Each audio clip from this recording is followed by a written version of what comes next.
Një hap drejt njohjes. Një hap drejt hapjes së mendjes.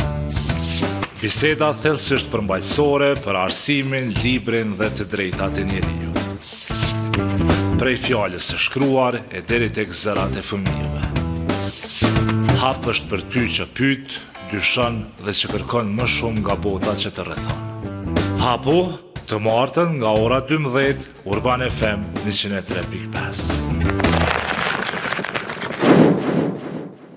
Gjua shqipe është njëra nga ato mrekullitë e heshtura që i marrim si të mëqena. Ajo na pret çdo mëngjes me përshëndetje si mirëdita ose të shkoft mirëdita, me tu ngjat jeta ose tu zgjat jeta. Na shoqëron me zhargonin e rrjeteve sociale, në këngë, në lutje, në sharje, në dashuritë tona. Megjithatë, shumë rrallë ndalemi dhe pyesim çfarë është në të vërtetë kjo gjuhë që na mban bashkë. Shqipja konsiderohet gjuhë e lashtë, një degë e veçantë e familjes indo-evropiane që kanë mbijetuar mira vjet në Ballkan mes perandorive, pushtimeve, kufive që vinë e shkojnë. Por sot, kur jemi më të lirë se kurrë më parë, që ta përdorim atë, Shqipja përbën dhe përballet me sfida të reja, jo nga pushtimet, por nga zakonet tona moderne. Jetojmë në një epokë ku anglishtja është bërë gjuha e teknologjisë, e shkencës, e leximeve të të rinjve. Shpesh librat që duam nuk i kërkojmë në shqip, shkruajmë gjysmë në shqip e gjysmë anglisht. Jetojmë në epokën ku shqiptarët e posalindur, si pasojë e ekspozimit të tepruar ndaj telefonit, fjalët e para i flasin në gjuhë angleze. Dhe për fat të keq, në shkolla, në fakultete, përballja me gjuhën shqipe shpesh reduktohet në rregulla të rishkrimi, dhe jo në zhvillimin e mendimit dhe pasionit për të përdorur shqipen për krijimtari. Letërsia shqipe e ndërtuar ndër shekuj nga autorët që shpesh kanë pasur pak nga jeta materiale, por shumë nga jeta shpirtërore, sot sfidohet nga një treg i vogël dhe nga një kulturë leximi që dobësohet çdo vit. Pa letërsinë, pa leximin, gjuha zbehet. Humb nuancat, humb fuqim për të shprehur dhimbjen, idenë, revoltën, dashurinë. Gjuha bëhet më e shpejt, por më e varfër, më praktike, por më pak krijuese. Andaj biseda e sotme për gjuhën nuk është nostalgji, është reflektim për të ardhmen tonë kulturore dhe intelektuale, për mënyrën si zhvillohet arsimi, si formohet lexuesi i ri, si mbahet gjallë tradita e mendimit dhe letërsisë në gjuhën shqipe. E si gjithmonë, për tema që trajtohen në podcastin Hap, flasim me njerëzit më kompetent. Për këtë temë, natyrshëm, flasim me akademikun dhe profesorin Bardh Rugova. Profesor Bardh, faleminderit që jeni sot këtu me ne. Faleminderit për ftesën, përgëzoj për gjithë këtë organizim. Shumë kënaqësi dhe shumë nderë për mu, mas pari me ju pas juve pranë këtu në këtë ambient, po edhe me folë për një temë që mendoj që është goxha esenciale. Nashta s'po di tash kemi na dhënë prej perspektivës tonë dhe më shumë informata, po kisha pas qejf me të pyet fillimisht. Bazuar në përditësimet shkencore dhe në informatat më të reja, sa e lashtë dhe qysh mundemi me fol për prejarin e gjuhës shqipe? Çka mundemi me thonë për prejarin e gjuhës shqipe? A kemi përditësime të reja? Ekzistojnë janë dy hipoteza kryesore, lidhur me të pranuara në komunitetin studimor, natyrisht ka gjithmonë më shumë. Gjithmonë kur flas për këto punë unë i numëroj 4. 2 janë kryesore dhe 2 të tjera të cilat janë më të popularizuara se këto 2 të zakonshmet. E para është hipoteza ilire, hipoteza bazike mbi të cilën ekzistojnë një sër të dhënash, kryesisht rrethanore me të cilat ne e trajtojmë dhe e diskutojmë, dhe hipoteza e dytë është hipoteza trakase për prejarin e Shqipës. Unë i shtoj zakonisht edhe 2. Është një hipotezë të cilën e kanë qartë që të ku e di unë serve se Shqipja ka ardhur prej dika tjetër. Okay. Nuk është shkencore, po Okej. është shumë e përhapur Argumentuar, nuk është argumentuar asnjëherë dhe nuk do të jetë argumentuar, por është shumë e diskutuar Okej. në rrjete sociale dhe e dyta se shqipja është një farë gjuhë hyjnore që vetëm nëse domethënë që është krijuar me qiriba qiribu diqysh nga ku e diun si. Natyrisht nuk janë serioze si hipoteza, por janë këto dy të fundit janë mas shumti që mund t'i gjesh nëse klikon në rrjete sociale.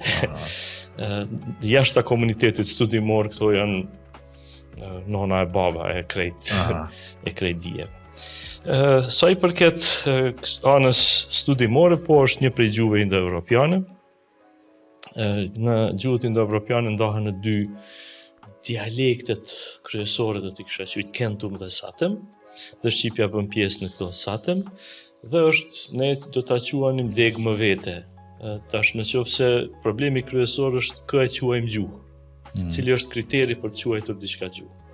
Ekzistojnë dy kritere bazike. Kriteri i parë është ai puro lingvistik, sipas cilit në qoftë se ka një kontinuum, ajo konsiderohet një gjuhë. Dhe nëse e shohim kështu, diçka nisi portugishte, bëhet spanjishte, bëhet katalonishte, diku oksitanishte, lart bëhet frangjishte, retoromanishte, italishte, rumanishte. Këtë këta e marrin vesh njëri tjetrin, po ky i këtij skajt nuk e merr vesh ato skaj tjetër. Dhe në konceptimet sosuriane për gjuhët, po këto janë vërtet një kontinuum dhe përbëjnë një gjuhë.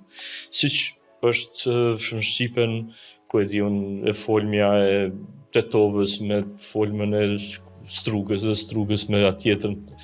Derisa të mrim te çamëria, por nuk jam shumë i sigurt, janë të kuptueshme, po që nuk janë të kuptueshme pa një mund më të madh gjuha e folmja e tetovës me ku e diun çamërishten aty.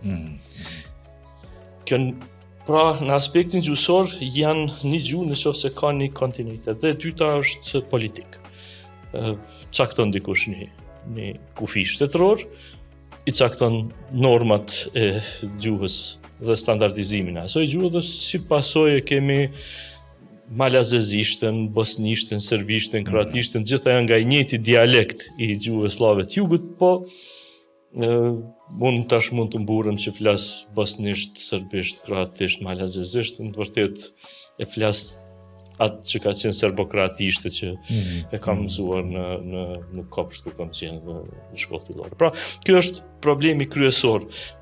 Kur themi gjuhë shqipe, a themi vetëm si tërësia gjuhë shqipe, apo do t'i përfshijmë ku e diun arvanitika, arbreshët e Italisë, ato që ne i njohim si të folmet të diasporës, a do t'i quajmë si gjuhë më vete apo pjesë të Shqipës. Pra, kishte kritere të ndryshme në këtë rafsh. Të dhënat e deri tashme shkojnë për aq sa unë kam mundur të studioj dhe të vrej, shkojnë më shumë në favor të dhënat janë kryesisht në favor të ilirishtes, dhe gjurmët kryesore në këtë rrafsh kanë të bëjnë me ku e diun, huazimet e lashta të dialektit dorik të prej greqishtës. Ku e diun, fjalë si makanon, që kanë dhënë mokër në Shqipen, janë fjalë të cilat janë detyrimisht në kontakt me greqishtën, dhe ai kontakt nuk ka mundur të bëhet me televizion ose me diçka tjetër në atë kohë, ka qenë kontakti drejt për drejt. Nuk ka mundur ai folës të huazoj nga greqishtja, një huazim të tillë kulturor, përveç në kontaktin e drejt për drejt. Dhe këto elemente të ngjashme si kjo janë të tregojnë, janë disa prej dëshmive të rëndësishme gjuhësore. Ka pas një garë ose një shtymje, do ta kisha quajtur në mes të Çabejt dhe të Selman Rizës. Çabej mendonte se historia e gjuhës është të në dokumentim, dhe kjo do të në kuptonte tekstet të shkruara, të cilat nuk i kemi në ilirisht. Dhe kemi Selman Rizën, i cili mendonte se dokument nuk është vetëm dokumenti i shkruar. Ka edhe njësi të tjera gjuhësore të cilat shndrohen në dokument. Pa e marrë një shembull ndoshta po bëhem po jemi në podcast pse jo. Para disa vjetësh e patëm një ato qeverit që bëheshin të përbashkëta mbledhjet e qeverive të Shqipërisë dhe të Kosovës, dhe kryeministri atëherë ishte Hashim Thaçi, u takua me Edi Ramën diku në Prizren, i tha apo nerdh. Edi Rama nuk e kuptoi, këtij Iran mend tha, a ke të ftohtë, dhe filluan diskutime në rrjetet sociale për këtë punë që a di kryeministri i Kosovës të flasë shqip. Tash, çka përfshin fjala nardh? Ka një metafoni. Nardh. Metafonia është një dukuri historike që tregon se një dukuri ka vepruar dhe ka pushuar së vepruar në një kohë shumë të lashtë. Domethënë në një moment kur kishin rënë baresat rasore dhe eptimore përgjithësi të parashqipes, ilirishte apo çfarë do të ketë qenë, është krijuar nevoja për metafoni, për të bërë diferencimin në mes unë nardh ti nardh, mes tjerash ose plak pleq. Dhe kur janë krijuar më vonë këto mbaresa, ajo ka pushuar si dukuri. Dhe kjo është shumë e vjetër. Në qoftë se fjala nardh e ka metafonin, kjo tregon që fjala nardh është një prej fjalëve të vjetra të gjuhës shqipe. Kështu që Edi Rama nuk ka ditë në fol shqip. Të flas shqip, sa i përket kësaj. Por ideja e gjithë kësaj po them se këto janë dokumentet. Në bazë të dokumenteve të kësaj natyre ne bëjmë hulumtimet e sa është e vjetër kjo, sa është e vjetër ajo. Dhe këto janë hipotezat kryesore. Sa i përket trakishtes ka pas një dokument, ka diçka materiale të shkruara, mes tjerash është një bishkrim në Unaz, Dadaleme. Georgiev është një studiues bullgar, e lidhte me shqipen, është e shkruar në lingua continua, domethënë nuk dim ta ndajmë kufinin e fjalës. Dhe ai ka ndal dale më dhe del më. Nëse është e shkruar në një unaz, ajo është çfarë formule e bukur, dikush i ka propozu për martesë dikujt me dhe del më, derisa dheu na ndaj. Till death do us apart. Formula fantastike shumë. Bukur mirë, po nëse e shohim në aspektin e shndrimit fonetik, e alternimeve fonetike, atëherë kjo da nuk mund të ishte me khe ose me diçka të tillë, nuk mund të jetë d, as dale nuk mund të jetë, dhe sidomos jo me do të ishte një mon ose diçka e kësaj natyre. Kështu që fonetikisht nuk qëndron dhe hidhet poshtë. Por vazhdon të ekzistojë hipoteza trakase.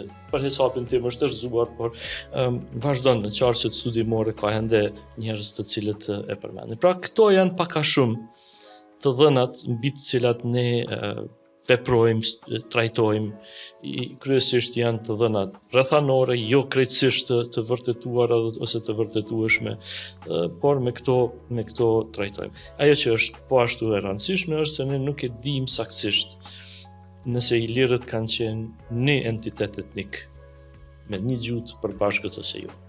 Okay. E dim se Plini Plaku e ka një ndamje aty te Kotori, pjesa poshtë, domethënë ku janë pak a shumë shqiptarët e sotëm, i qumë Iliri proprie dikti, ka t'i qish ma vonë thirret në të njëjtin element. Në kështu që nuk e dim, kjo është një prej pikpyetja e parë krahas ma shumë pikpyetjeve. Mirë. Ka me pas, do të ketë plot, sa herë flasim për temat të çështje të kësilla të historisë së gjuhës, menjëherë ka reagime në rrjetet sociale tradhtar, nëse nuk thuat që shqipja është gjuhë hyjnore ose që nuk është më e vjetra. Okay. Në nga kjo po kuptojmë që nuk kjo ideja e lashtësisë ma shumë përbën një lloj miti, profesor, për me mbajt popullin kështu të përbashkuar, a? Nuk është mit, ekzistojnë të dhëna. Ajo që e dim sigurisht është se nuk ka dalli, nuk ka, domethënë, mund të jetë trakase, mund të jetë ilire. Dhënat kryesisht anojnë te hipoteza ilire, po edhe po të jetë trakase prap është pak a shumë kjo pjesë e territorit, po sidoqoftë, domethënë, të dhënat të cilat ekzistojnë në pjesën më të madhe të komunitetit studimor, të autorët më të rëndësishëm në komunitetin tonë studimor, mbështesin këto që unë i numrova si argumente, ka ma shumë, por numrova 1-2 sa për ta pas iden. Natyrisht kur nuk mund të flasim për shkencën për brenda një ore. Sakt. E përmende këtu nazën, profesor, po a mundemi me thonë kështu bazu në prova faktike ose shkencore, po thëmë, cilat janë dëshmit më të vjetra të shkrimit në gjuhën shqipe? Edhe kur datojnë? Është mesjeta kjo apo ka më shumë syresh. Jo të drejtë për sërish, jo të drejtë për drejta. Në vitet e 80-ta ka pas... Kur po thuj jo të drejtë për drejta, nuk kuptoj. Pra nuk ka një tekst të drejtë për drejtë të shkruar, ka copza, ka elemente që po e marrë njërin prej tyre. Ka në vitet e 80-ta, në kohën kur pas demonstratat vitit 81, Serbia po pretendonte territorin që t'ja merrte autonominë Kosovës dhe po e pretendonte territorin. Këtë bënte duke bërë një narrativ që shqiptarët janë të ardhur, nuk janë vendas, nuk janë pasardhës. Thosë ajo ka ndaj farë rëndësie, po ata e manifestonin në një mënyrë të tillë dhe kishte plot që thoshin ajo hipoteza që e tretë qesharake që e përmenda, që kanë ardhur prej diku tjetër. Dhe ekziston një dokument vetë i slavëve, në të cilin shqiptar flasin për RABN në cirilik. Që kanë takuar RABN. RABN e kemi metatezën slave, njësoj si na që e kishim dukurin historike të metafonisë AE. Slavët e kanë metatezën A reale, dhe të zavendësimin e vendeve, është dukuri historike. Dikur një ar bëhet ra. Karl bëhet kralj, fjala kralj, mardh, mraz, gardh, grad, e kështu me radhë. Dhe me thonë, është një dukuri e njohur. Dhe ata kanë gjetur pra RABN me metatezë që i bjen ARBN. Dhe me thonë, këto janë dëshmit të cilat i kemi mes tjera, përmenda një në mes të tjerave. Por, sa i përket gjuhës, është një dokument ma i hershëm në Dubrovnik, në një gjykim, dikush kishte vjedhur rrosha diçka atje, dhe është një ushtar të cilin e pyesin për të dëshmuar dhe thot audiri unam vocem Clementes in monte in lingua albanese. Do të thonë dëgjova një z të thënë në mal në gjuhën shqipe. Këto janë paka shumë dëshmit më të hershme. A ka mundësi që të ketë një shkrim shqip të para Renesansës? Nuk në konceptimin perëndimor jo. Jo para Renesansës, nuk është e zakonshme. Përveç nëse është shkruar me cirilik dhe ruhet diku, por kështu në aspektin perëndimor jo, sepse nuk është shkruar në gjuhën e popujve edhe atëherë. Kemi përjashtime të rastit, kemi përkthimin e Mashraf Matstoc të Biblis në gjuhën armene me qëtë alfabetin që e përdorin arment edhe sot e gjithë ditën, dhe kjo janë përjashtime shumë të ralla kulturore. Njerëzit kanë shkruar me shkrime latin. Dhe nuk kanë shkruar kryesisht, do me thonë kryesisht kanë pas të bëjnë me përkthimet Biblis. Shikoni kur Ode Aceri e ka mposhtur perandorin romake, Evropa është shndruar në analfabetin. Do me thonë, është ndërprer shkrimi. Ata nuk kanë qenë barbarë në kuptimin e vrasësve, përdhunuzve, thjesht kanë qenë analfabet, dhe su ka interesuar shkrimi, dhe kjo është ndeshur po ashtu me formcimin e kishës në prominencën e saj në atë kohë, kështu që gjithçka që ka ekzistuar si dije është shuar.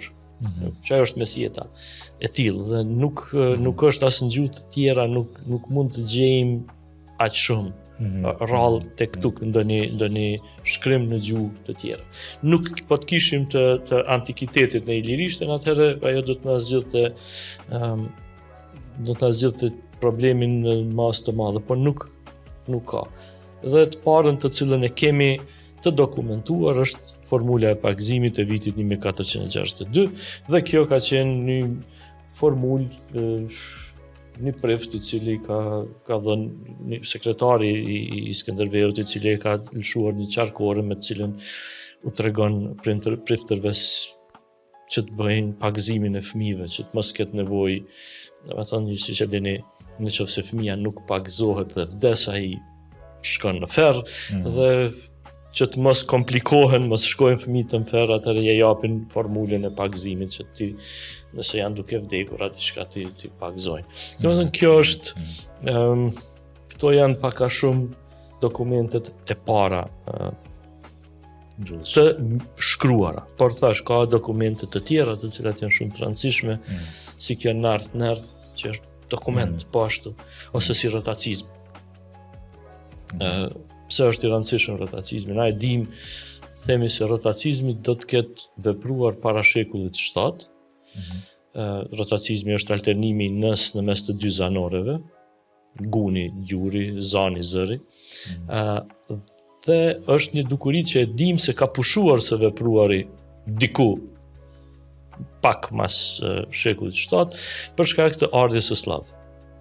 Slavët vinë në vitin 610, domethënë Bizanti i afron, Bizanti pa vonë është qytet Bizant, por Roma e Lindjes i afron për shkak të konflikteve që i kanë me fise të tjera barbare, dhe kur ata vendosen krijon kushtet për shtresat e huazimeve.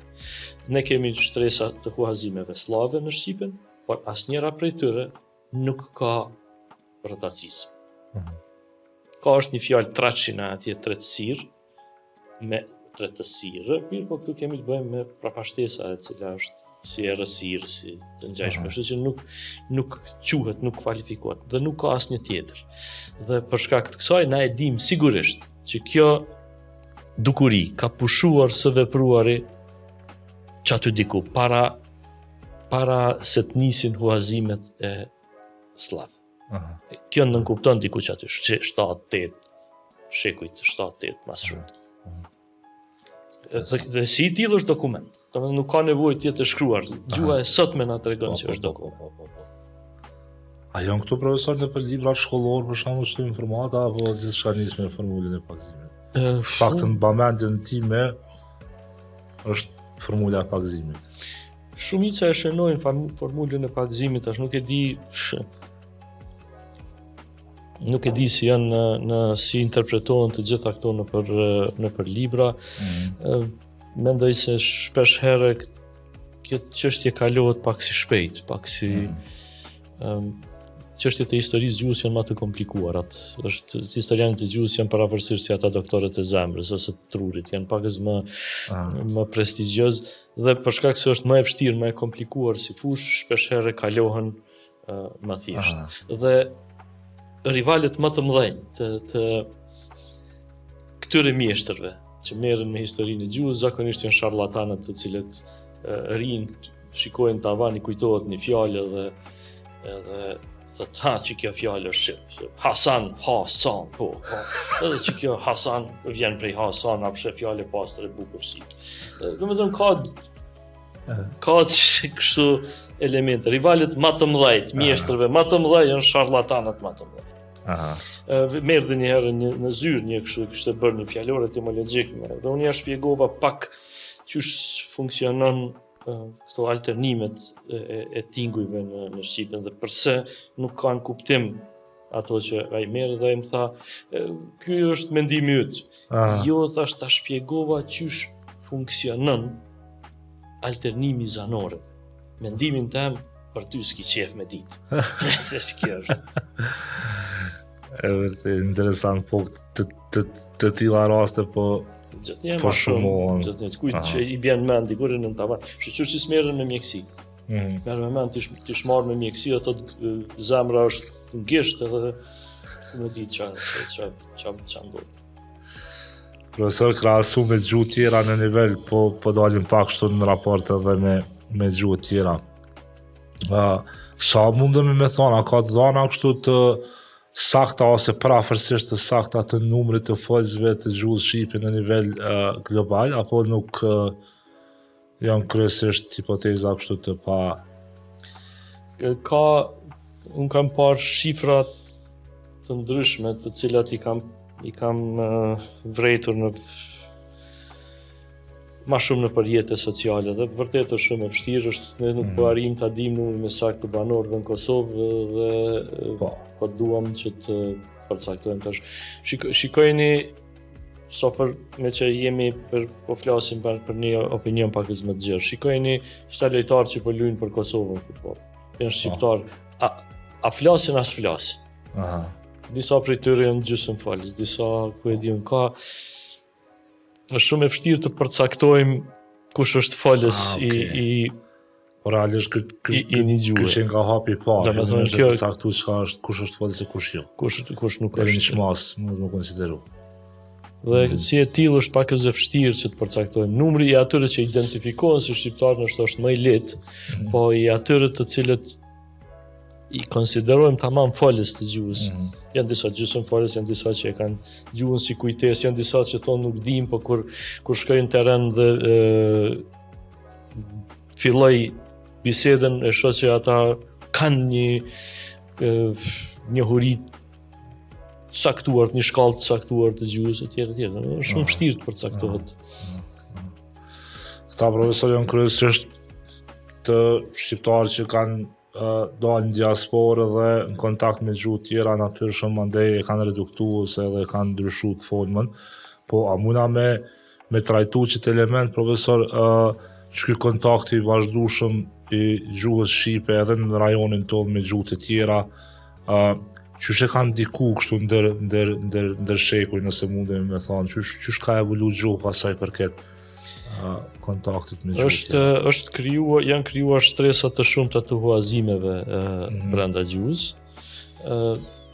Ku e di unë, me atje të rumunët ata është shndruar në gjuhë latine, në latinishte popullore të një zone. Dhe Shqipja ka marrë një numër të madh të huazimeve, por me gjithat numër të madh të huazimeve ka ruajtur një strukturë të vetën. Tash prap është shumë e komplikuar ta shohim në këtë mënyrë. Për shembull, një gjuhë e cila konsiderohet neolatine si rumanishtja ka numër pashtu shumë të madh të slavizmave, deri në një shkallë që ne kemi huazimet latine mik-armik, ndërsa ata që janë gjuhë neolatine kanë priatel të serbishtes, ose të slavishtes jugore. Këto janë shumë stresore si probleme. Ajo që ekziston në teori, që e dim pi Bloomfieldit prej viteve 30 në lingvistik, është një ndarje në dy grupe kryesore të huazimeve, të huazime kulturore në një rënan. Huazime kulturore është kur krijon një element kulturor, vjen prej pica për shembull, nuk e dim çfarë është pica, qysh e ka emrin e ka që ashtu qysh çaj që e ka shpik. Sa për ilustrim, dhe kjo është huazim kulturor, sa për ilustrim, vetmit në krejt botën më duket që nuk e quajnë picë, janë arbreshët e Italisë.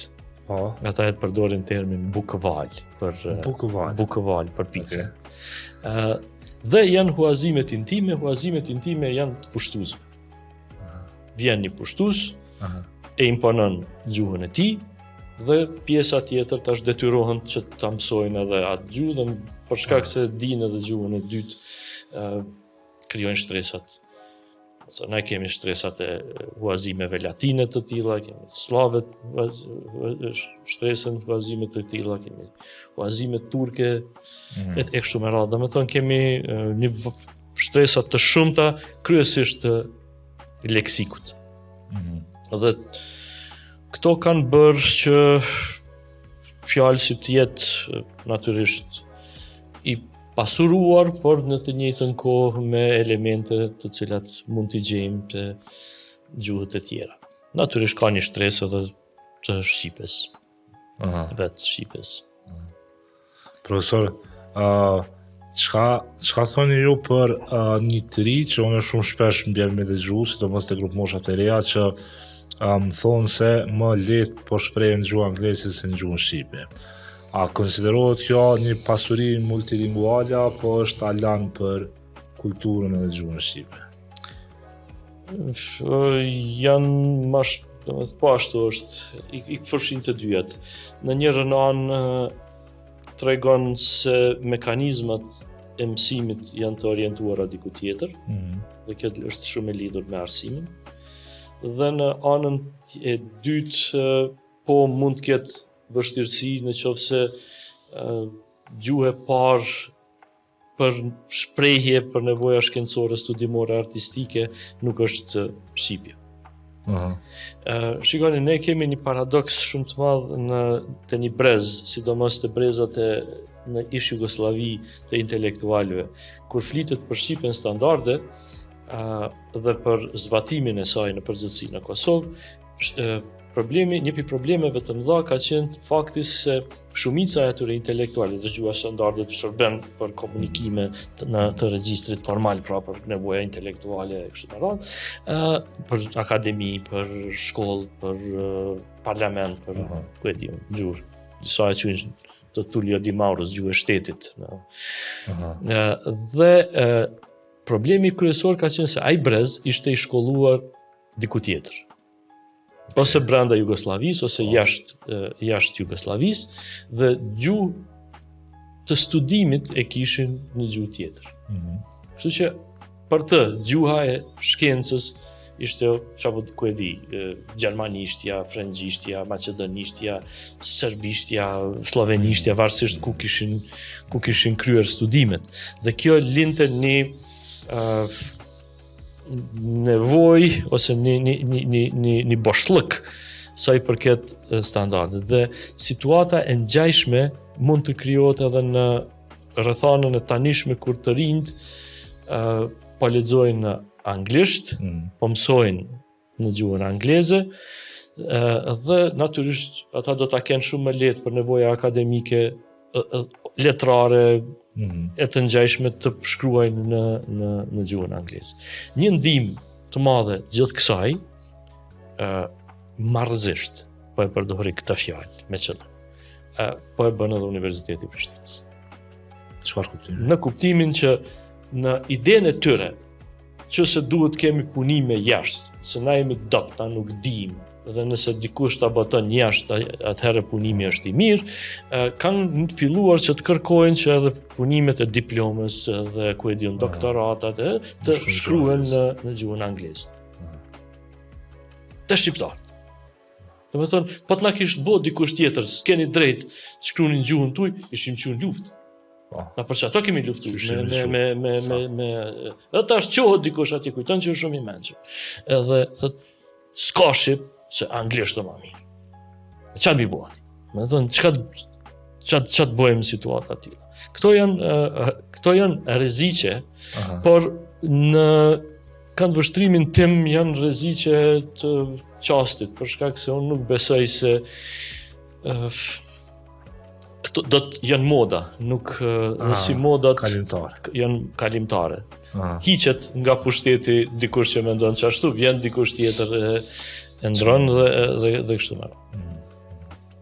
Në këtë kontekstin e marrëzisë, profesor, po ndërdit nga dhe unë e thash në hyrje që ekspozimi i tepruar i foshnjeve, i fëmijëve pranë mjeteve teknologjike, sidomos telefonet në për video në gjuhë angleze, po dëgjoj që fjalët e para ose fëmijët po fillojnë fillimisht me fol gjuhën shqipe, ose të paktën paralelisht me gjuhën shqipe.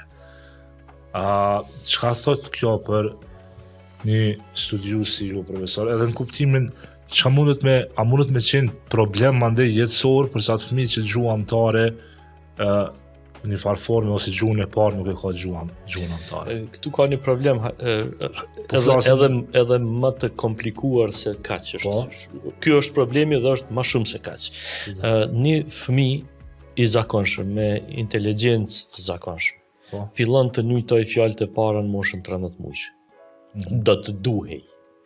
Dhe ne gjithnjë më shumë, po kemi fëmijë 2 vjeç, 3 vjeç, 5 vjeç, të cilët nuk flasin sa një fëmijë i zakonshëm i para 30 vjetë, sa një fëmijë 20 muajsh.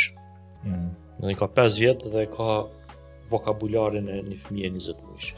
Me shprehje të anglishtës, me prind të cilën burën fëmija po më fol anglisht, nuk po flet anglisht, s'po din asnjë gjuhë me fol. Me epizodat fjalë, nuk din anglisht. Dhe këto janë probleme të cilat po vijnë prej ekspozimit të mjetet e informacionit. Janë 2 hipoteza përsëri kryesore në studimet e bëra në kohët e fundit. E njëra, sepse nuk është veç tena, ndodhi dhe në vendet të tjera të pazhvilluara. Mas shumë ti ka ku e diun në viset vendet arabe, studime ka të ngjashme. Hipoteza e parë është se fëmijët mësojnë me ideja e Lacanit, me the other big. Nona është the other big. Vetëm ata i shohin durt fëmijët e kujtojnë që kjo është the other, dhe me thonë mënyra qysh aja eshe trupin e vetë si the other, software-in eshe si vetja, ndërsa nonën eshe si the other big dhe kërkesat, nevojat i realizon përmes the other big, dhe aty ka nevoj për komunikim.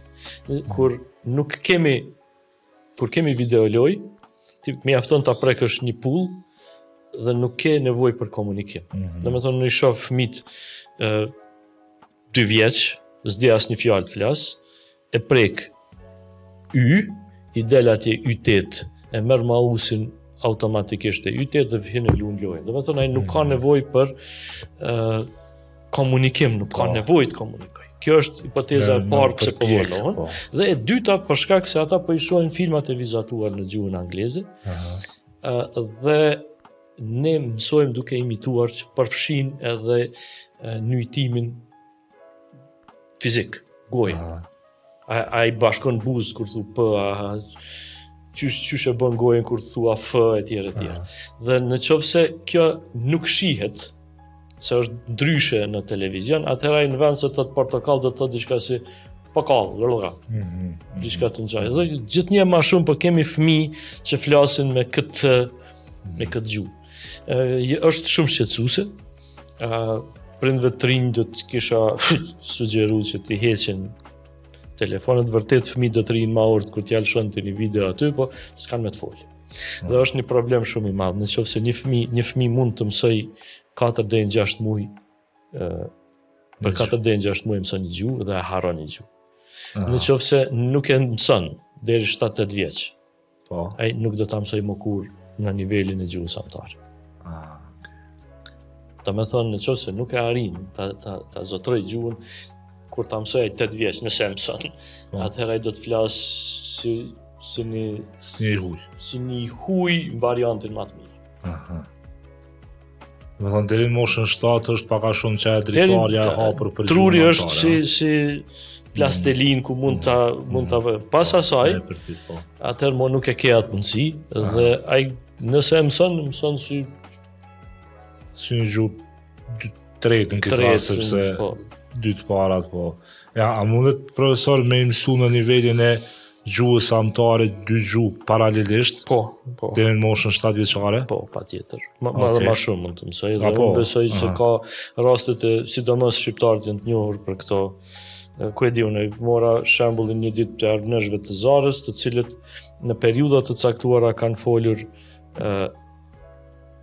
arabisht, kroatisht dhe gjermanisht, sa ka qenë Austro-Hungaria, dhe kur është bërë Italia, kanë mësuar në arabisht, kroatisht, italisht.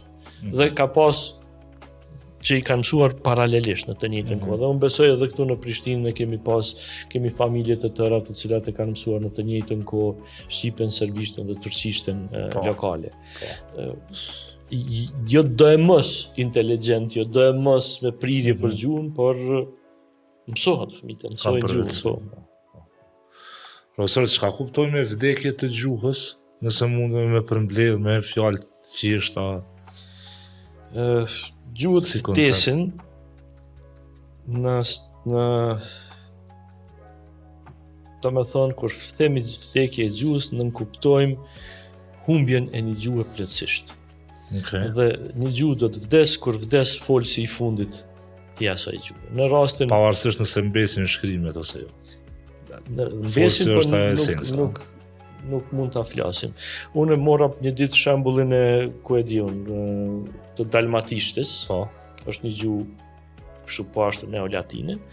Dhe në fundin e shekullit të 19, studiusi Matteo Bartoli e ka takuar Tuono Dainon, folsin e fundit të dalmatishtes, ka qenë berber. E ka intervistuar, i ka marrë të gjitha shënimet për gramatikën e gjitha të tij, 1897 nëse s'ka bëj, dhe në 1898 Tuono Daino ka vdekur. Bartoli në fillim të shekullit 20 e ka publikuar shkrimin, ne tash e kemi gramatikën e dalmatishtes, por nuk ka folës. Dhe kjo quhet gjuhë e vdekur, nuk ka folës të kësaj gjuhë. Nëse dojmë me mësu, e marrim, e mësojmë çka ka shkruar Bartoli për këtë punë, e mësojmë, por nuk ka folës. Dhe tash ne jemi në situatën që shumë varietete të shqipes të jenë të rrezikuara për të vdekur. Për shembull, e kemi në rrezik shumë të madh arvanitikan, qysh prej viteve 70 ajo është shpallë gjuhë e rrezikuar për të vdekur, dhe gjuhë e rrezikuar për të vdekur pra është gjuhë kur fëmijët më nuk e mësojnë. Dhe përdesa nuk e mësojnë fëmijët, këta që e kanë mësuar tash derisa të vdesin, do të vdes ai brez. Kur vdes ai brez më nuk do të ketë arvanitika. Dhe ka prej viteve 70 që nuk e mësojnë. Kjo nënkupton që hajde 60 vjeçar ka që din, po matri jo. E kemi arvnishtën e Zarës, Mihovil Modrini që është 42 vjeçar nëse nuk gaboj folsi më i ri i saj, kemi të folme të arbrezhve të Italisë, kemi të folme në shqiptarëve në Mandricë në Bullgari, kanë vetë një 4. Tash është shumë me interes të kemi të afrojmë, mosh, po kaq.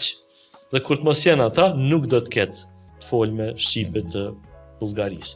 Kjo është rreziku i parë, pra është rreziku i një farë asimilimit politik, ku gjuha e cila ka humbur prestigjin etj është në krijon të ashtu quajturin deficitin social.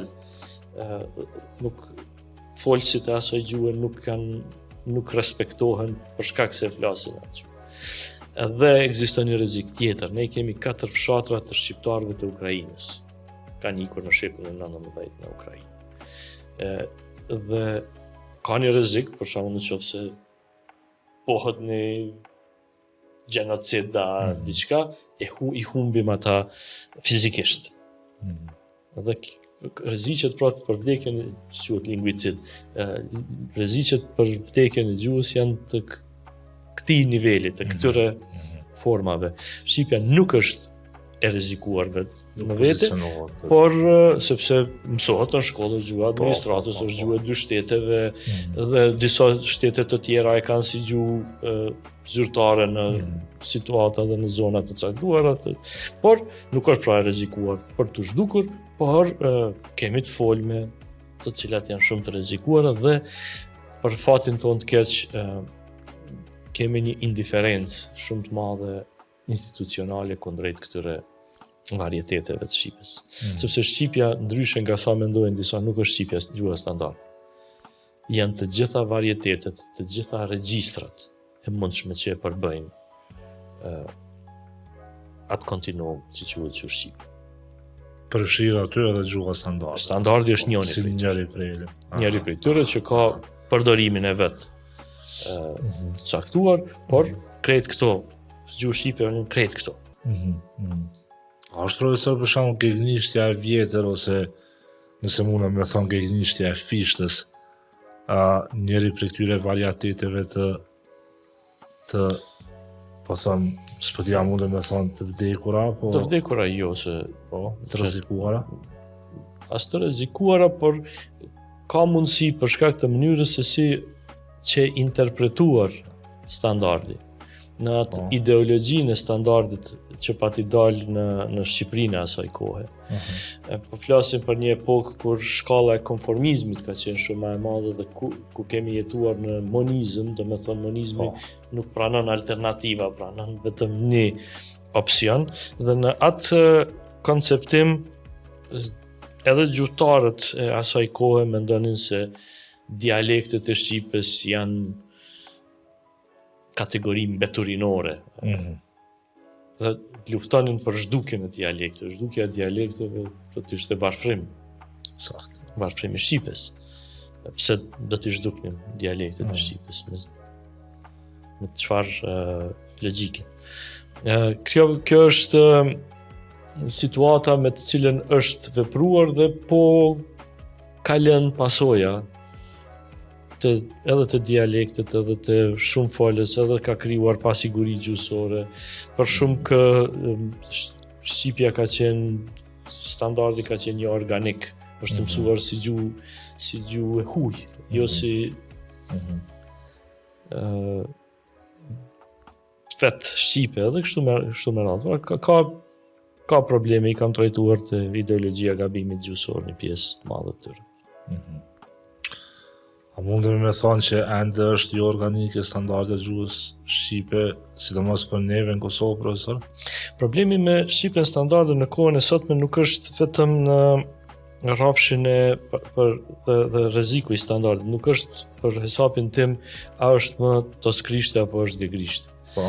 Është mosndjekja e dinamikave të zhvillimit të gjuhës. Pra prej vitit 72 ku e diun,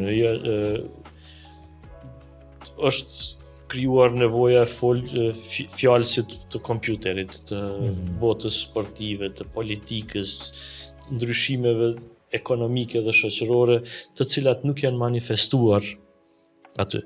Për hesapin tim, diferencat nuk janë, apo thu me punu, a për të punuar, sa është komisteria vulkanizera, anlasera motorina, ku e diun, elementet të kësaj natyre. Dhe këto nuk janë elemente bashkuese, këto janë elemente ndarëse. Nuk jemi duke u marrë me këtë punë. Kanë bërë përpjekje në Shqipëri pa Akademinë e Shkencave të Kosovës të bëjnë një fjalor. Qysh mund të bëhet një fjalor? Për njënit shtetë për të dy gjuhët. Tash s'vone, ja? Po tash, përpjekje natyrisht, me njerë do të dështoj konceptualisht dështa. Profesor, në qëtë kontekst kësha dash me trajtu një çështje lidhur me po them rana organizatës edhe me komunitetin kryesisht që kalojmë kohë me shoqërinë civile, ka një dyshim kështu që rezultatet e testit PISA në Kosovë për sa i përket fushës leximit mundet me qenë pasojë edhe pikërisht kësaj që folëm së fundi, pra qyre të ndryshimeve të folurave mrena Kosovës. Këtu po them para shumë mënyra që flitet në Kosovë nuk përkon shumë me standardin, çka synohet në për tekste shkollore me qenë pikërisht gjuha standarde. A mundet me qenë, profesor, ky një element ku një fëmijë për shembull ndryshe flet në lagje, ndryshe flet në shtëpi, ndryshe flet në raport me mësimdhënësin, edhe pastaj lexon një tekst që është i avancuar që i përket gjuhës standarde përballet me teste të tilla. A mundet me shkaktu kjo një vështirësi në kuptimësi dhe rrjedhimisht pastaj edhe këto rezultate unë shpesam që kjo është faktori vetëm, po mundet me përbën një prej faktorëve. Mund tjetë, por për atë sa ne kemi arritur të gjejmë, të nxjerrim të dhëna të kërkimeve në Universitetin e Prishtinës, rezultatet shpesh herë kanë qenë edhe të anasjellta. Të anasjellta jo në kuptimin e rezultatit të kundërt, por ka dhënë një rezultat ndryshe në këtë rrafsh që për shembull të fol, edhe pse janë folës të gegnishtës, më vështirë e kuptojnë mjedën se sa në infrashën, sepse janë mësuar me leximin në gjuhën standard. Në Joshua Fishman e ka një studim të viteve 60 Who Speaks What Language to Whom and When, dhe është e zakonshme që ne kur flasim natyrisht se do të flasim me regjistra të tjerë, kur dalim me nënën, do të flasim i dialekt, kur me shokët do të flasim i sociolekt. Kur jemi në një situatë formale, do të përpiqemi të flasim sa më afër standardit, sepse shumë kush mendon se standardi është si me pull. Me njëherë fillon, domethënë janë përpjekje, janë si dish matematik, disa din më mirë, disa din më pak. Si dish pikturosh, mësojmë, po disa mësojnë më mirë dhe disa mësojnë më pak. Pra nuk është një diçka është ideal, nuk është e prek pullën dhe me njëherë fillon standardet, dhe nuk po flet mirë, nuk e ke mësuar mirë. Po ka njerëz që nuk e kanë mësuar standardin dhe nuk kanë mësuar shumëzimin, çfarë të bëjmë në situata të tilla. Ose nuk din pikturojnë, ose nuk din gjeografi. E njëjta vlen edhe për këtë punë. Dhe rezultatet kanë treguar që shpesh herë për shkak të një atitude të përgjithshme, si posa të jetë teksti jo standard, heqin dorë, nuk pe kuptojnë, nuk di çka thot, çka ka të mos e kuptosh. Po të thellohet pak, do ta shoh se nuk ka çfarë të kuptohet. Kjo na çon te baza e hipotezës në këtë kuadër, që neve nuk na kanë mësuar të lexojmë, na kanë mësuar çysh të interpretojmë. Në vend se na lejojnë që ne ta kuptojmë tekstin dhe ta interpretojmë tekstin, ata na kanë mësuar çka duhet ne të themi kur e lexojmë një tekst. Pjesa më e madhe e asaj që ndodh nëpër shkolla është mungesa e qartë e mendimit kritik. Na krijojnë një shoqëri pa mendim kritik, na krijojnë një shoqëri në cilën përderisa nuk ka mendim kritik, është lehtë manipulueshme, është lehtë e drejton nga të duash. Dhe problemet kryesore në shoqërinë tonë i kemi, shpesh herë kam bërë edhe eksperimente për këtë punë. Në momentin që ju bëj pyetje, a është kjo më e mirë, a është ajo më e mirë, përgjigjet janë njëna pyetje automatike deri në shkallën e agresivitetit. Nëse ti thua sa ashtu, po në momentin që e bëj pyetjen pse, atëherë asnjë nuk di të argumentoj pse. Pra, ne jemi mësuar në shkollë që të mendojmë për problemet thuse a je tifoz i Realit a i Barcelonës. Jam i Barcelonës, është më interesant. Po pse, kur e kemi punën pse është kjo kështu, se pse është ajo ashtu, atëherë kjo është problemi kryesor. Dhe mendoj se problemi të cilin e kemi në shkollë nuk është nxjerrja e dhënave, vlerësimi sa kanë të dhëna fëmijët, por është elementi që nuk u është dhënë mundësia që të mendojnë me kokën e tyre, që të mësojnë të mendojnë me kokën e tyre, që të mësojnë të gjejnë përgjigjet e pyetjeve pse. Ti argumentojnë, ti gjejnë të dhënat dhe në bazë të tyre ta krijojnë një mendim. Si pasojë e kësaj, ne jemi një shoqëri në kohën e sotme e etiketave. Ne jemi shoqëri në cilat thojmë kjo është mirë e kjo është keq. Unë e di se do të kem për shembull sot plot njerëz të cilët në komente do të më shajnë ose do të më lavdrojnë në bazë të etiketave, në bazë të paragjykimeve dhe bindjeve a priori që i kanë për çka është e mirë dhe çka është e keqe, por nuk na mësojnë që ta argumentojmë një problem, që ta gjejmë një pse. Dhe në shoqërinë tonë, lufta më e madhe duhet të jetë kjo, që shkolla të jetë pse.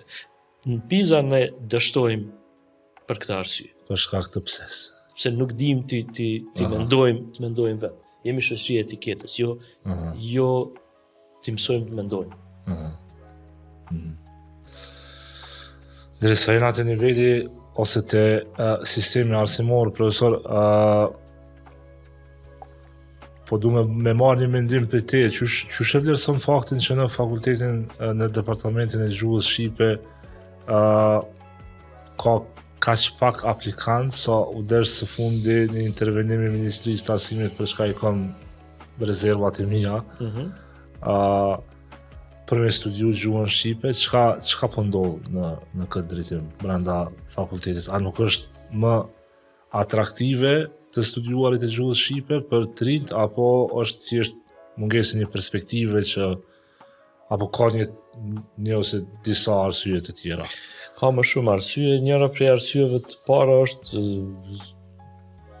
zvoglimi i përgjithshëm i numrit të nxënësve. Ku e di unë para 15 vjetësh, më shumë se 1000 konkuronin në departamentin e anglishtës dhe kjo është 3 fish më pak, ose 4 fish më pak në kohën e sotme. Ka pas departamentin e gjuhës shqipe, ka pas deri në 300-400 që kanë konkuruar në një afat, tash 50, 70, 80, do të thënë është numër i cili është duke rënë dukshëm. Pra është e para numri i përgjithshëm. E dyta është një temë të cilën do të kisha pas qef të ishte adresuar në mënyrë më serioze në shoqërinë tonë, universitetet private. Po. Private, universitetet në për, ku e di, Prizren, Gjakov, atje këtu. Po. A thu ka nevojë, ka kapacitet ky vend për diçka të këtillë. Në departamentin tim kam profesor të rinj të cilët janë nga Prizreni ose nga Gjakova. Po. Ka Gjakova ka gjuhë shqipe, po. Prizreni ka gjuhë shqipe. Dhe në kohën e sotme. Dhe kush do të studiojë gjuhë shqipe që është nga rrethi i Prizrenit, do të shkojë në Prizren, nuk vjen në Prishtinë, pse të paguaj udhëtimin ose banesën ose njëjta është në Gjakov. Dhe këto profesor të rinj që i kam nga Gjakova dhe Prizreni, ata kanë ardhur në Prishtinë, kanë pasur mundësinë të shkollohen prej profesorëve më eminent, i kemi pasur marrëveshjet me universitetet të tjera, dikush ka shkuar në Venecë, dikush në Berlin, kanë kryer semestra, kanë kryer master, doktorata në universitetet më të mira, janë kthyer, mbajnë mësimin aty. Dhe i kam pyetur, kur keni qenë 18 vjeç, a do të kishit ardhur studioni, po të ishte në Prizren edhe në Gjakova, do të vini në Prishtinë? Gjithë më ka thonë jo. Do të thotë çka po ndodh është se talent të mirë, kuadrët të ardhshëm, të rëndësishëm të albanologjisë, do të shuhen në mediokritetin e provincës. E di që shumë kujt nuk do t'i pëlqej kjo që po e them. Dhe sërish i ftoj këdo që ta argumentojmë këtë punë, nuk ka nevojë të ofendohemi dhe të shohemi, por është një problem i madh i cili është duke ndodhur në këtë rrugë. E tash, pjesa tjetër, epizodi tjetër i gjithë kësaj është çështja e dhënies bursave për ata të cilët studiojnë albanologji. Ka filluar para 2 vjetësh, ky është si vjet është viti 2, pakës më e ndryshme përvoja. Para 2 vjetësh, kur nuk kishim bursa, patëm numrin e mirë të studentëve. U pranuan një 60 në gjuhën shqipe, letërsia kishte më pak, por në gjuhën shqipe u pranuan një, duke 48 pranohen në secilin vit, u pranuan, nuk ishin shumë cilësor, krahasuar me 10 vjet përpara, po mirë, vinin. Kur u bë kjo me pagesë, patin një farë defekti në këtë kuadër, ju alshuan parat me njëherë pasa regjistruan, ata i morën parat dhe nuk vinin pastaj. Do të thotë ishin një numër i madh i tyre të cilët kishin regjistruar të marrin ato parat dhe ishin më të vjetër në moshë, ku e diun. Hajde ta jap këtë provim dhe t'i marr 1000 euro. Dhe si pasojë ne kishim një numër më të vogël u pranuan studentët. Ma shumë, po mbetën më pak. Po në praktik kishim më pak. Aha. Kundër efekt. Do me thonë një kundër efekt. Prej 28 sa pranohen, mbetën një 20. Nashta pak ma shumë, po aty diku. Që është gjysma ose as gjysma e asaj që ishte para parë. Cilësia ishte pak më e mirë, që është e vërteta, Okej. por pati një efekt negativ. Si vjetë kemi dashur që të bashkëpunojmë me Ministrinë e Arsimit dhe që ta mendojmë idenë mirë, nëse jepen bursat, të mos jepen me njëherë, po ta marë bursën ai që paktën e përfundon vitin e parë. Si duket nuk kanë qenë të informuar dhe prap ka ndodhur e njëjta. Kur s'ka qenë informuar? Studentët, si duket Tash nuk kanë qenë, aplikantët tash vetë si kanë marrë parat, po. por nuk vinë prap. Prap e Kanë kemi ardhur që i marrin situatën. parat në fillim. Po, kanë ardhur me atë ide, nuk kanë treguar interesim për të ndjekur mësimin dhe prap jemi aty 20-25. Në çdo variant më pak se 30, ndryshe prej 2 vjet përpara kur I kishim 48. Aha. Pra është një problem I kësaj natyre që kur bëhet bashkë me idenë se shiko s'na duhet gjuha shqipe, se duhet të kemi në gjuhën angleze të shkruajmë disertacionet e tjera, po tregohet si një formulë shumë e keqe. Po t'ja bënin kështu gjermanishtes, ambasada e Gjermanisë do të ankohej në Universitetin e Prishtinës. Unë shpesh tallëm cilës ambasadë I kërkojmë intervenim. Kur diçka I ndodh ambasadë departamentit anglisht, ata më njëherë shkojnë ose te ambasada e Britanisë ose te Amerikës, intervenohet, zgjidhet problemi. Kur ka për gjuhën shqipe, na si jetim, nuk ka kush na ndihmoj. Profesor, po kthejna njerë të niveli para universitar, përkatësisht kisha dashur me pas një mendim tëndin për lektyrat shkollore. E teja vitin e kaluar ka realizu një hulumtim, një analizë, edhe paka shumë gjetjet janë, si me thonë, përsa I përket, po flasim për një grup moshe cila është ende duke kriju bot kuptimet e veta, duke u përballë për herë të parë me përditshmërinë, me botën, me atë që ndodh për rreth tij, edhe saj. E në anën tjetër e kemi lektyrat që shumica e tyre flasin ende për periudhën e komunizmit, për Jugosllavinë, pra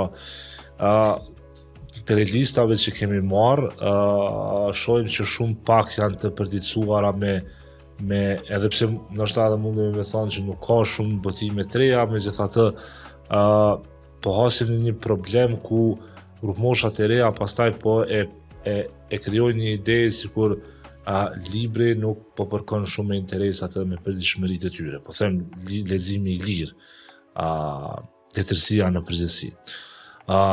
Çdo këto elemente të gjuhës seksiste, të paragjykimeve gjinore që kanë qenë, e mbi të gjitha krejt kjo problem përbën fakti që nga analizat që janë bërë delsem si më thënë se nuk është që trajtojnë shumë kontekstin kohor ose kulturën e kaluar, sa të shprehite edhe raportet ndërnjerëzore, edhe si të tilla mbesin ashtu siç janë, lexohen ashtu siç janë. Ka dhe gjuhë fyse ndaj komuniteteve pakisë, për shembull, shumë ndaj komunitetit rom, ashkalive, egjiptian. Qysh e vlerëson këtë aspekt? Çka mendon për lektyrën shkollore në përgjithësi, profesor? Pas parasysh që përbën një prej instrumenteve kryesore për me kriju edhe kulturë të leximit të grupmoshat e reja. Do të përpiqem ta elaboroj pakës më gjerësisht gjithë problemin, sidomos me një shembull, cilin e kam përmendur edhe herë të tjera që vjen nga shtëpia ime. Kishim djalin në shkollë fillore dhe ishte një prej prengave, nuk donte ta lexonte lektyrën shkollore, të cilën nuk ishte marrë në shkollë. Okay. Pa ankohej se nuk po I nuk po i pëlqente dhe nuk donte ta lexonte. Dhe për mua në atë kohë ishte pak e vështirë që dikush i cili është rritur në një shtëpi me libra gjithandej të refuzoj ta lexoj. Pra gjithçka për të ardhur prej dhomës tij te dhoma ime duhet kalonte mbi një deng të librave ose të mia ose të nënës tij. Dhe kështu i kisha pak të vështirë ta kuptoja çfarë po ndodhte dhe e pyeta cili libër është Kalamajt e pallatit tim. Oh, okay. Kalamajt e pallatit tim është tipik një prej atyre librave me përshkrimin të cilin e dham. Natyrisht që nuk do t'i pëlqente një fëmijë të kohës së sotme. Dhe unë i thash, po mirë, mos e lexo atë libër, madje të zgjedhim me libra të tjerë, morëm në raft libra të tjerë, diçka shkum të blejmë, dhe ai gjatë asaj periudhe lexoi 10-12 libra, ishte i shumë i entuziazmuar me botë të reja që po i zbulonte dhe që po i gjente. Një prej problemeve shumë të mëdha që është në shkollat tona, ata mendojnë ende se libri është një i burgosur në cilën ti duhet ta rrahash derisa ta pranoj kuptimin. Çka ka dosht me thonë autori, çka ka dosht kjo. Të fëmijët e moshave të tilla duhet të krijohet shprehia e leximit. Dhe shprehia e leximit nuk krijohet me libra që ata nuk i pëlqejnë. Shprehia e leximit krijohet me libra të mirë, të këndshëm për ta, me botë të reja për ta. Që ata ta zgjerojnë imagjinatën, ta zgjerojnë botën, dijen, shumë çka të kësaj natyre. Dhe kjo nuk ka ndodhur për shkak se ekzistojnë do lista atje të caktuara, duhet ky libër, duhet ai libër. Pse të mos jepen mundësi alternative. Edhe duhet t'i lexosh kaq libra brenda vitit. Kjo është lista prej 100, zgjedhë dhe lexoj. Kjo do të ishte opsion më i mirë sepse do të krijonte shprehinë e leximit të fëmijët. Për mua është 1000 herë më e rëndësishme që ai të ketë qejf të lexoj se sa apo e lexon një libër të mirë apo një libër të keq. Puna e madhe, më vonë me kohën do t'i arri ato nivele. Pra ky është problemi i parë i dukshëm. Problemi i dytë ka të bëjë me situata të cilat në kohën e tashme libri nuk është burimi vetëm i dijeve dhe nuk po e shoh në për shkolla i kanë ata smart boardet të cilët nuk përdoren qysh do duhet të ishin përdorur për dijen të cilën e kanë fëmijët. Po ashtu njësoj me djalin, njëherë duke shkuar në Lezhë, mora t'ja shpjegoj historinë e Lezhës dhe ai filloi të më shpjegonte për stratiotët. Dhe unë pyeta ku po i din këto për Age of Empires, edhe i dinte shumë më mirë se unë në këtë mënyrë. Do të thotë nëse do të kishin gjetë mënyra të kësaj natyre me lojra të kësaj natyre që të insertojmë informacionet të fëmijët, atëherë kjo do të kishte qenë shumë më e suksesshme se sa ai libër ose ky libër. Këto janë vërtet disa prej elementeve të cilat do t'i kisha dashur që në ministritë tona të arsimit të punohej pak më shumë. E treta, po ashtu më ka ndodhur mësues të cilët më thonë s'po lexojnë. Dakord, mund t'jetë që fëmijët s'po lexojnë, por në qoftë se i ka 6 orë mësimi, me 6 palë detyra, sa pa u dashka, do me thonë, është për mu, një fëmijë, kam vajzën në gjimnaz, ajo rri 6 orë në shkollë, edhe një 4 orë duhet të mësoj ma vonë, në shkelje drejtave të njeriut për besë. Po t'i themi dikujt puna 10 orë në ditë, sindikata quhet besh. 8 orë kemi. E këtu tash ai po të shtyn 10 orë, edhe në fund që se s'po lexojnë lektyra, vallahi. Jep deri në ngushtë detyrat matematikës, biologjisë, gjeografisë, historisë, edhe tash kur çfarë lezeti po i mbet atij fëmijë të lexojë diçka.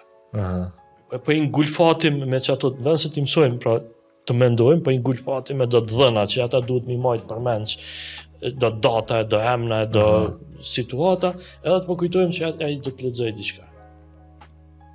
Domethënë nëse është dikush që ka qejf të lexojë për shembull, japëm 10 orë të merrem me diçka kot, përveç nuk e marr librin të lexoj mas asaj. I flej. Po. Lodhem, nuk.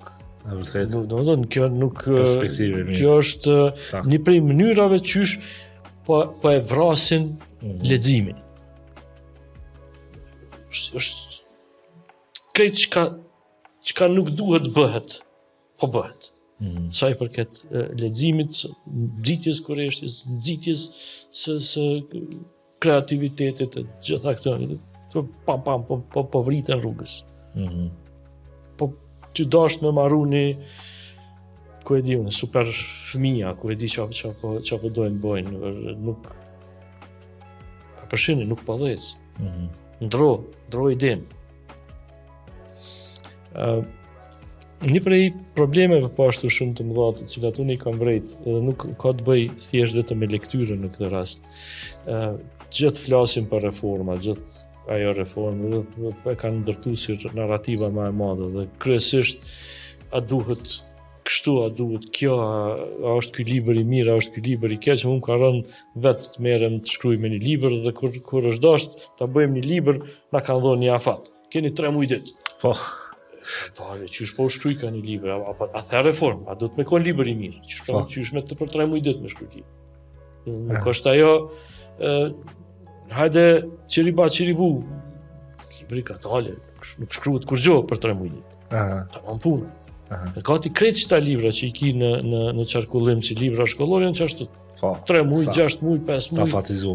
Për një afatit shumë shkurt, hajde të nxjerrim në treg se është një tenderat. Nuk funksionojnë qështë. E dyta, hajde të bëjmë planin mësimore. Ekipet të ndryshme. A janë të mira, as janë të mira.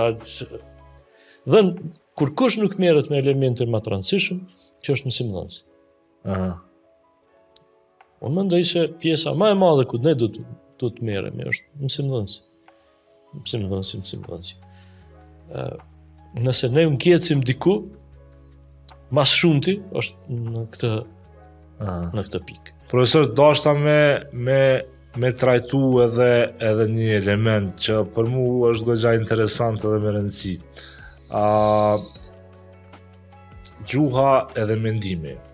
Po mendoj, unë po mësoj shumë për juve sot, se nuk e një si fush, natyrisht nuk është fusha ime e studimit, po gjithmonë kom pas kurreshtje kështu edhe me ballafaqu mes shoksh me diskutime, nëse gjuha e përbën qatë kufinin e të menduarit, qysh është paka shumë ajo ideja e po nisna prej Wittgensteinit, apo mendimi e te kalon këto, ose mendimi është qaj elementi që e kryon gjuhën. Kush kënd e kryon, profesor, ose cila është e para? Kjo është pak më e komplikuar dhe konceptimet strukturaliste të pjesës së parë shekullit 20 që vinin me Saussure dhe vazhdonin me Wittgensteinin e shinin gjuhën si esencë. Po. Dhe e shinin si mekanizëm për këtë mendimet për botën, për shprehjen e mendimet dhe konceptimi mandej Wittgensteinin është se kemi me fjalë të tjera gjuha sa kemi botë, atë sa mund të mendohet. Dhe në këtë kuadër për një gjysmë shekulli gati ka ekzistuar kjo modë lingvistike deri te Foucault, i cili e sheh gjuhën si konstrukt dhe e sheh si një farë mekanizmi për krijimin e realiteteve, ndryshimin e realiteteve. Dhe kjo është çajo që cillën epokën, cillën poststrukturale që vjen prej kësaj mendësie në përgjithësi. Një prej problemeve të mëdha të cilat i kemi me gjuhën dhe mendimin është e kam trajtuar të ideologjia gabimit gjyqësor në formën e faktit që shpesh herë kur bëhen intervistime në Vox Pop në sheshin e Prishtinës, është një gazetar do t'ja nxjerr mikrofonin një ose folëse të zakonshme në rrugë, e cila do ta ketë shumë të vështirë të flasë, do të belboj, do të kërkoj mendimet pakës më ngadalë në mendjen e saj. E para gjë të cilën e kemi parasysh këtu, do të them prapë ka një varg gjërash të përbashkëta të cilat do t'i diskutojmë. E para e kemi gjendjen tonë emocionale, dikujt i vjen marrë, dikujt jo, dikush është më i turpshëm, dikush nuk është i turpshëm, dhe kjo bën që njerëzit të ngurojnë, të kërkojnë më me kujdes atë që do ta thonë. Në e dyta është kjo që dikush ta ka nxjerrë një mikrofon para gojës, po të pyet për diçka për cilën ti nuk je i përgatitur. Dhe fakti që nuk je i përgatitur do të thotë që ti duhet ta shndrosh atë mendim në gjuhë aty për aty. Dhe natyrisht se do të marr pak kohë. Shpesh herë ne shohim, kemi edhe politikan këtu në Kosovë, po edhe jo do e mos në Kosovë, shohim më shumë në Shqipëri, politikanë të cilët flasin jashtëzakonisht rrjedhshëm dhe e krijojnë një përshtypje se është duke thënë diçka shumë të rëndësishme, shumë të mirë. Dhe kjo manifestohet me një vlerësim në popull, të cilët thonë, paska fjalor. Në lingvistik na çato e quajmë logori. Është si diarea veç me fjalë. Domethënë nuk i shkon barku, po i shkon goja. Dhe kur ne e shohim se çfarë është duke ndodhur me atë folës, do të shohim se nuk po thot asgjë. Zakonisht një e folur e cila është e rrjedhshme në atë mënyrë se po e reciton një vjersh, zakonisht nuk ka një mendim. Mendimi do pak kohë për ta shprehur. Dhe elementi i tretë të cilin e kemi këtu në këtë kuadër është i paraqitur me faktin se nëse flet në gjuhën standarde, se flet në situatë formale, ta ka vënë dikush mikrofonin përpara, do ta shndrosh atë mendim tash në gjuhën standarde. Dhe pra janë 3 pengesa të cilat njerëzve të zakonshëm do t'u dalin në rrugë, do t'u dalin rrugës në detyrën e cila u jepet kur dikush ja vë mikrofonin përpara. Ekzistojnë 2 sisteme bazike të menduarit në rrafshin e psikologjisë, domethënë ai sistemi instinktiv, dhe gjuha është instinkt. Dhe sistemi i dytë që është i llogaritjes. Llogaritja nënkupton të shndrosh në norma të shkruara ato që ti e ke instinktive. Tash nëse unë e përkthej me punu në lidhore, se shkak se shqipja nuk e ka me punu, duhet tash mendoj, a duhet të them të punoj, të punoj, të punohet, të punojmë, dhe natyrisht se do të ketë një boshllëk derisa ta gjej variantin e duhur në këtë, për të punuar, ku e di unë, mundësit janë më të mëdha. Dhe kur ne bëjmë këtë kalim, kalojmë nga sistemi 1 i gjuhës instinkt në sistemin 2, gjuhën e cila faktikisht po përshëndrohet në matematikë. Dhe kjo është pjesë shumë e komplikuar. Nëse ne do të ecim rrugës, dhe ne rrugës do të flasim, do të tregojmë problemet të caktuara, do të mendojmë për gjuhën, do të ecim. Nëse na rrugës na nal dikush edhe derisa jemi ty ec, na pyet sa bëjnë 27 herë 615, dhe duhet ta llogarisim përmes, nalemi. Nuk ecim. Nuk nalemi. E njëjta është edhe në këtë situatë. Duhet ta shndrosh në diçka që është instinktive, në diçka që është e llogaritshme. Bukur e përmëgjetën. Wittgensteini sot nuk... Po, mas fikos nuk. Profesor, nëse kam vetë diçka që me ndonë që duhet me u thonë, e që mundu më karon mend, apo paka shumë e Besoj se gjitha... Faleminderit shumë. Profesor, faleminderit shumë për kohën që dave, për kontributin që e dha, shpresoj ti jesh mirë e ti jesh gjatë. Gjithashtu, sa ma shumë suksese me çdo projekt që e keni përpara. Faleminderit shumë.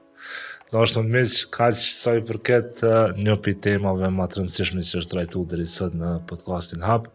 Faleminderit edhe juve për kohën, për vëmendjen, edhe shihemi në epizodet e radhës. E këtë epizod dhe epizodet tjera natyrisht i gjeni në gjitha rrjetet sociale të Urban FM, të organizatës së teja, dhe mos harroni 103.5 Urban FM Radio.